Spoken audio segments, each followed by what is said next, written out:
أشهد أن لا إله إلا الله وحده لا شريك له وأشهد أن محمدا عبده ورسوله أما بعد فأعوذ بالله من الشيطان الرجيم بسم الله الرحمن الرحيم الحمد لله رب العالمين الرحمن الرحيم مالك يوم الدين إياك نعبد وإياك نستعين اهدنا الصراط المستقيم صراط الذين أنعمت عليهم غير المغضوب عليهم ولا الضالين إن الله وملائكته يصلون على النبي يا أيها الذين آمنوا صلوا عليه وسلموا تسليما. Allah Almighty says in the Holy Quran that Allah and His angels send blessings on the Prophet sallallahu alaihi wasallam. O you who believe, you also should invoke blessings on him and salute him with the salutation of peace. Huzur, the Khalifa Ayyadahullah Ta'ala bin Nasri al-Aziz, started his sermon today with this verse of the Holy Quran, and he devoted his sermon today to the response to the attacks that happened in Paris, and what the appropriate response of a Muslim and what the appropriate response of an Ahmadi Muslim should be worldwide. The Khalifa of Islam began by explaining that it is not possible for anyone to cause harm to the status of the Prophet ﷺ. That in this verse of the Holy Quran, Allah Almighty describes that Allah Almighty sends blessings on him, and His angels also invoke blessings and pray for him. And so Huzur said that if this is his status, then by any human beings taking away from that status or trying to insult him is not something that detracts from his greatness in any bit.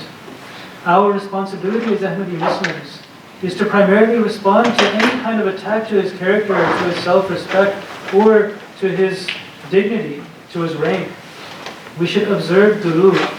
Our response is to pray for him, to invoke blessings, to seek the blessings of Allah Almighty upon him, and to ask that their peace descend upon him. And so the Khalifa described that the victory of Islam is through this observance of prayer. It is not through killing or any type of fighting. After this, the Khalifa went on to condemn the attacks that happened and the terrorist actions and the crimes against humanity that were committed. And he said that the actions of these Muslims, these ignorant Muslims, has not in any way aided Islam. It has not in any way furthered the cause of Muslims, but it has actually harmed the progress of Islam, if anything. It has not progressed Islam at all.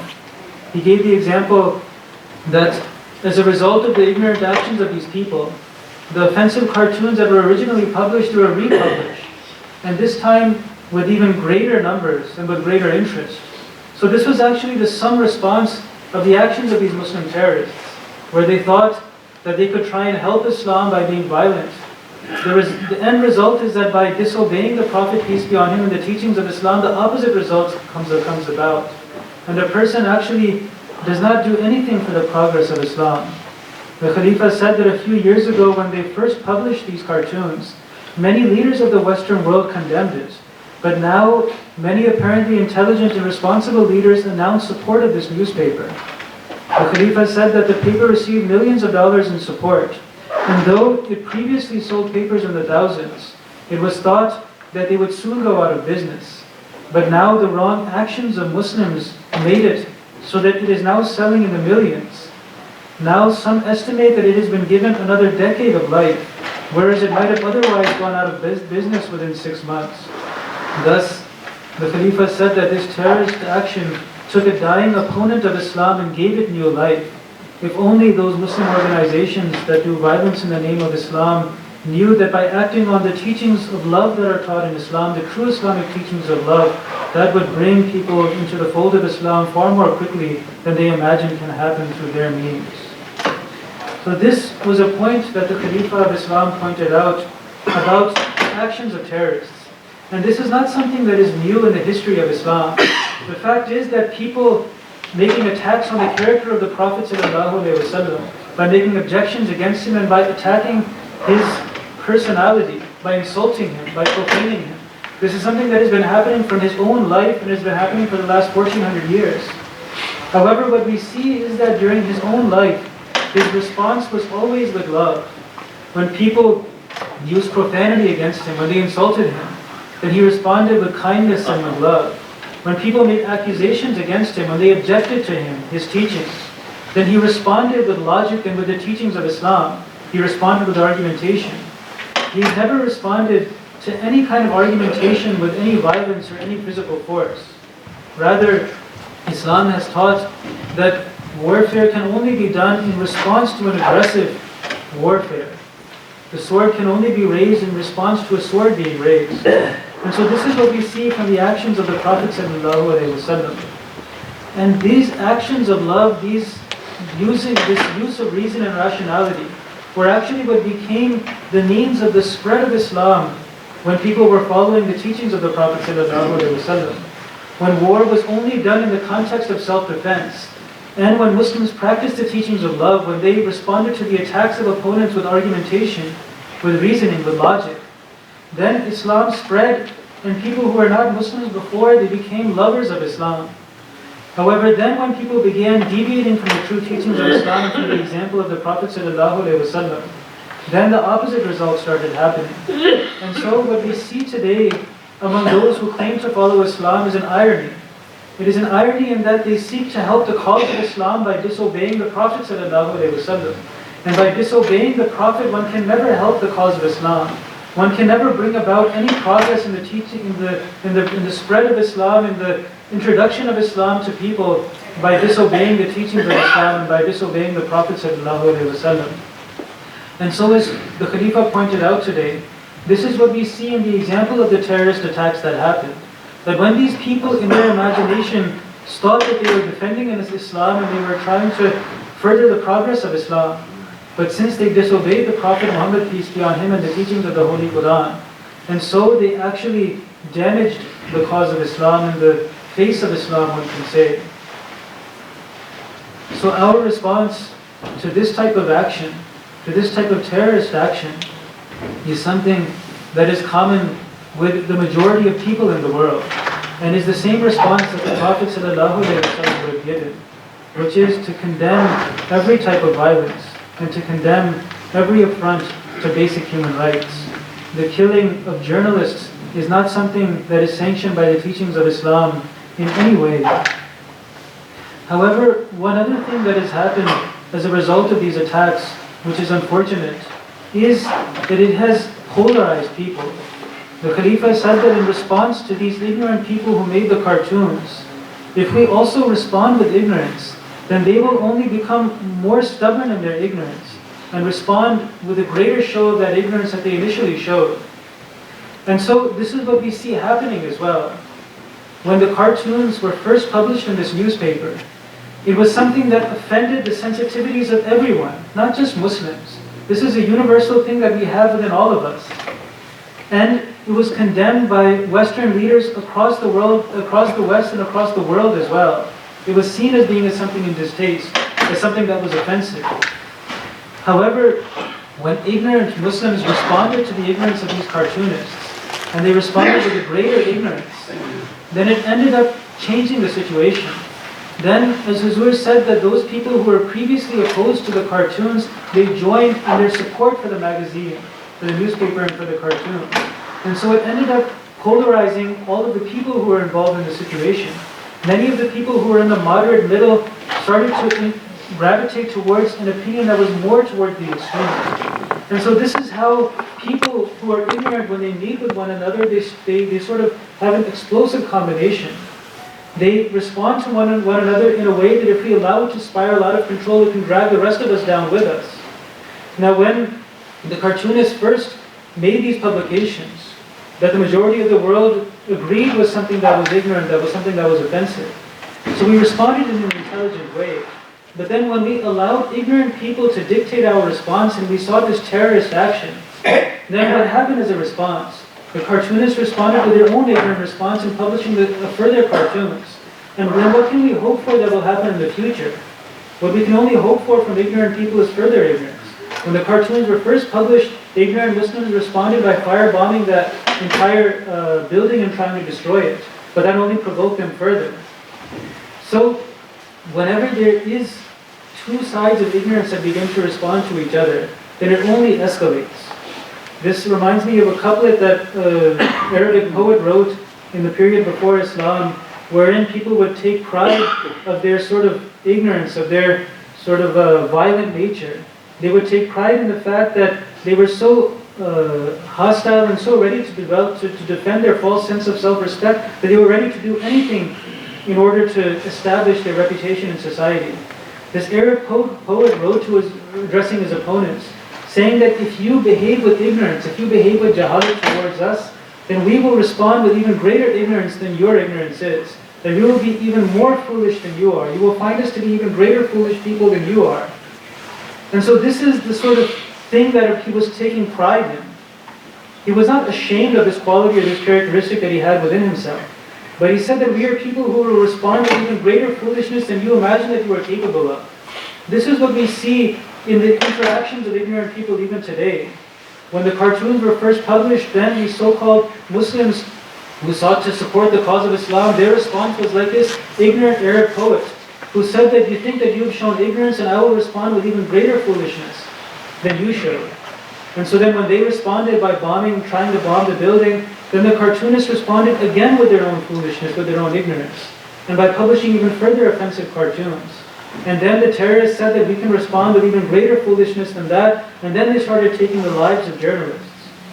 And so, in this way, the situation has unfortunately begun to spiral out of control. However, the Khalifa, Ayyadahullah Ta'ala bin Nasr al-Aziz, said that there are people who are intelligent and who are showing this sense of absolute justice in condemning the cartoons even in this situation. We are all combined in our effort, the Muslim and the non-Muslim world, in condemning the terrorist act of taking lives, of killing journalists. This is something about which there is no question. This is something about which there is no difference of opinion, except perhaps with the extremists who are always at a difference of opinion with everyone. But the difference of opinion that has now been created is in endorsing offensive cartoons like this, where people who were before behaving in a sort of sensible and just way have now begun to endorse and support a magazine that publishes things that are offensive to a vast number of people in the world. However, the Khalifa pointed out that there are still people who are showing this basic level of human empathy in condemning this type of behavior. He pointed out that one of the founders of this magazine has condemned these actions in saying that the editor was at fault to an extent for having dragged the team down to their deaths by overdoing the satirical magazine's provocative cartoons. That he had gone beyond the original purpose of the magazine, and he had gone to an extent of simply overdoing it and pushing his own desire to sort of provoke people. Then also, Huzur quoted the words of the Pope as well, in which he gave comments on this subject that were very good for creating reconciliation among people. He said that the Pope said that you cannot provoke, you cannot insult the faith of others, you cannot make fun of faith. He said that I think both freedom of religion and freedom of expression are both fundamental human rights. And he went on to say that everyone has not only the freedom and the right, but the obligation to say what he thinks for the common good. We have the right to have this freedom openly without offending. And to illustrate this point, the Pope went on to say that it is true that you must not react violently. But although we are good friends, he said, addressing to one of his friends, he said, although we are good friends, if he says a curse word against my mother, he can expect a punch, and it is normal. You cannot make a toy out of the religions of others. These people provoke, and then something can happen. In freedom of expression, there are limits. So these are some of the expressions of those people who, even among the non-Muslim sections of society, agree that although the terrorist attacks are something to be condemned roundly, universally, without any question, but there is still something that is universally offensive about hitting at the soft spot of a people that they find to be painful. Our National Secretary, Tarbiyat Fahim Yunus Saab, wrote an article about this that was published in the Baltimore Sun, which really summarizes one of the points that we should be taking to those who are around us, whether they are our friends, our co-workers, and to the American population in general, all of our neighbors. And that is that in this discussion that we are having, it is true that you can ridicule the Prophet Muhammad sallallahu alaihi wasallam. The laws have given you this right. The laws have given us many rights. But the question isn't that can you or can you not. The question is should you. The point is that each community and each people, they have a soft spot. And that soft spot is something that we all in our basic humanity respect and we avoid trying to hit at. But he gave the example that within every community, there's something that they find offensive. For example, among the Jewish community, they may not be too offended if a person makes fun of Moses, but they do find it offensive if a person makes fun of the Holocaust. Among the African American community, they find it offensive if a person uses the N-word. It's something that is hurtful to them. Among the homosexual community, there are certain words, there are certain things that they find offensive, that are hurtful to them. And so we as a society and in general agree that these are things that we should avoid. Even if we disagree with a person's position, we should respect that basic soft spot that they have and not offend them in that particular way. And so the message that we should give to our neighbors, to our community, is that we do not call necessarily for a restriction on freedom of speech for the making of laws that ban people from saying certain things, but just to come back to our basic humanity. If a person were to make cartoons that was mocking the Holocaust, we would all be offended by it, Muslims and non-Muslims. Although we would say that yes, this person has a right to do that, but still we would say that it is something that is offensive, it is distasteful, it is something that we object against. If a person uses the N-word, if a person is racist, we do not go forward saying that we defend this person's views because we defend his right to free speech. But we say that yes, we respect the right to free speech and anyone who harms him is someone that we are against. But still as a society, we should be against something that is hurtful to a person. Even if people offend people who are homosexuals, if people mock them, if people say words and things like that that are offensive to the homosexual community, although we may not agree with them, but we do not condone that action. We would condemn it. We would say that striking at the soft spot, at the offensive, is something that is offensive to any community, is something that should not be done. That we should combine in our effort to condemn. This is something that is common in American society as well. Whenever someone says something that is offensive, then as a society we come together to condemn that person. We as a society are very sensitive towards things that are racially or religiously offensive, that categorize people in a very broad setting, that are stereotypical. And so whenever someone in any public setting comes out with some sort of statement like this, then very soon after our society almost compels that person to come forward with an apology. Because we as a society, as a general rule, respect this basic principle, that freedom of speech has a certain limit. That although we do not restrict it, and we will not send anyone to jail for saying something that is offensive to somebody, but still we will ask people that to make their point, whatever point it is, in a more reasonable way, in a way that does not deliberately provoke a response, that does not deliberately provoke unrest in society, does not deliberately poke at the soft spot of a people. And so this is one aspect of the message in response to this that we should keep in mind. That our response to this act is something that is not only important to us as Muslims, but is important to us as a society as well. The fact is that when we go to others and we tell them that society should extend to us Muslims the same courtesy that it gives to others, we are not asking or begging for any kind of special treatment, nor are we asking for any favors either. As the Khalifa of Islam pointed out in his sermon, that when a person insults the Prophet Muhammad, peace be on him, it does not affect his status in any way. His status is so great that he cannot be affected by the mockeries that people have done throughout the ages. But our motivating factor is that it is for the sake of the good of our own society. We do not ask for special treatment, it is just equal treatment. In the same way that if someone were to publish cartoons that were mocking the Holocaust, if someone else responded in an extreme way and murdered the people who published that cartoon, then even we as Muslims, we would condemn the people who did that murder, but at the same time we would not propagate those cartoons. We would not say that now because this freedom of speech has been infringed, so now we want to publish and even market those cartoons that are mocking the Holocaust even further. The fact is that on one end, no matter what the situation is, we condemn a terrorist attack. But on the other hand, we do not go and fly off to the opposite extreme and start to endorse something that is offensive and that is hurtful to people. So this is the basic message, which is that simply treat Muslims within a society the same way that we treat everyone else in society, with that same sensitivity. Now the reason this message is important is not necessarily because it is for our own personal benefit, but we should take this message with a sense of sympathy for society, because we care about this society and the direction that it is headed in. Because if we find that our society is going in a direction where people do not feel the need to condemn something that is universally offensive, if we find people saying things that are, for example, racist, and they are not being condemned, they're saying things that are homophobic, and they are not being condemned, if people are saying things that are anti-Semitic or whatever it is, and in some way or the other it is not being condemned, it is supported, then it is a cause for concern for us, for our society, that something has deeply gone wrong in our society. So in the same reason, when we see that people are publishing things that are offensive to Muslims, that hit right at the soft spot of a Muslim, and are very hurtful to them, and then society in general is supporting that action, that people are behind it, then it is something that should be worrisome for us, that which direction is our society headed. Not necessarily what does that mean for us as Muslims, but what does that mean for us as Americans.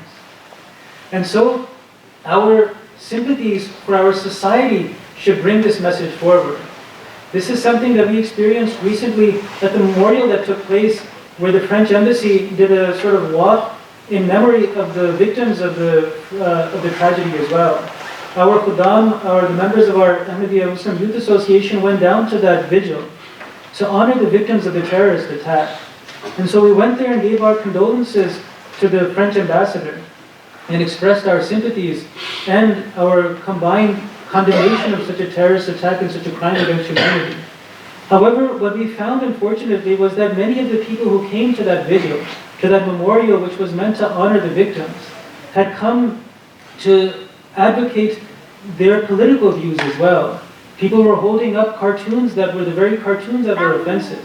And they were holding up signs, and they were promoting something that was beyond what is just for the vigil of the remembrance of people who have passed away.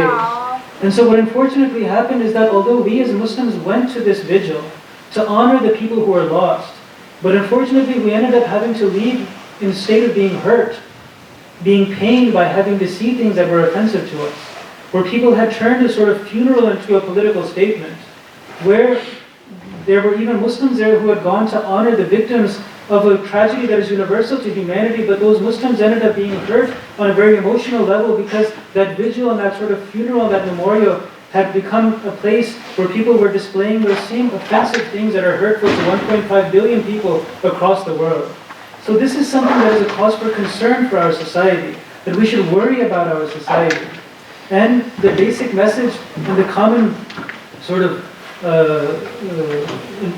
message that we have for society, for our neighbors, for the people around us, for America in general, is that let's hold on to our common civility.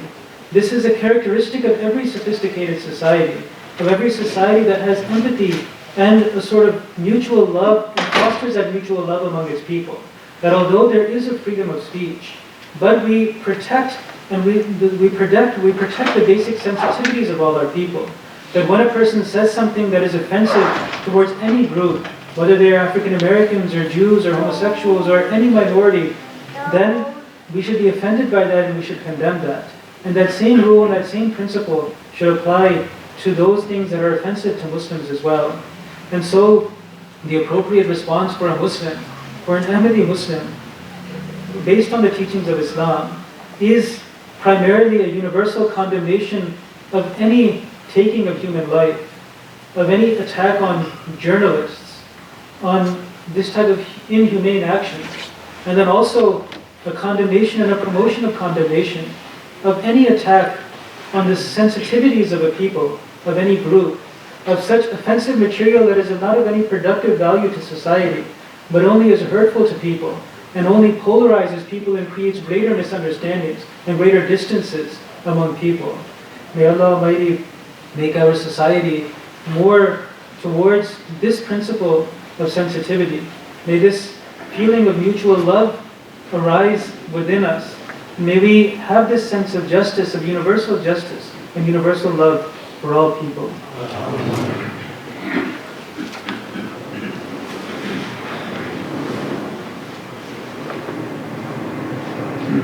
الحمد لله نحمده ونستعينه ونستغفره ونؤمن به ونتوكل عليه ونعوذ بالله من شرور أنفسنا ومن سيئات أعمالنا من يهده الله فلا مضل له ومن يضلله فلا هادي له ونشهد أن لا إله إلا الله وحده لا شريك له ونشهد أن محمدا عبده ورسوله. There are a few announcements. Inshallah, we will hold a Jalsa Sirat al-Nabi on Sunday the 25th of January at 2 p.m. inshallah. Please invite your non-Ahmadi friends to attend. Mohtaram Mehdi Sahib will preside the function. Please challenge yourself to bring at least one guest to celebrate the character of our beloved Prophet ﷺ and to have good attendance. Flyers and invitation letters are available. Please contact Ibi Iqbal or Fazan Iqbal. And also, the mother of Haroon and Mamoon Rashid Sahib is still critically ill. All members are requested to pray for her full and speedy recovery. Similarly, Sahib Zalatai Latif Sahib, Abdul Sami Jagran Sahib, Mansoor Park Sahib, and Sister Askari Chaudhary Sahib are also ill. Please remember them in your prayers. Also, prayer time for Maghrib will change to 5:30 p.m. from tomorrow. All other prayers times will remain the same. And finally, all Central Virginia Khutbah are requested or reminded to fulfill their MKA chanda at their earliest convenience. عباد الله رحمكم الله إن الله يأمر بالعدل والإحسان وإيتاء ذي القربى وينهى عن الفحشاء والمنكر والبغي يعظكم لعلكم تذكرون اذكروا الله يذكركم وادعوه يستجب لكم ولذكر الله أكبر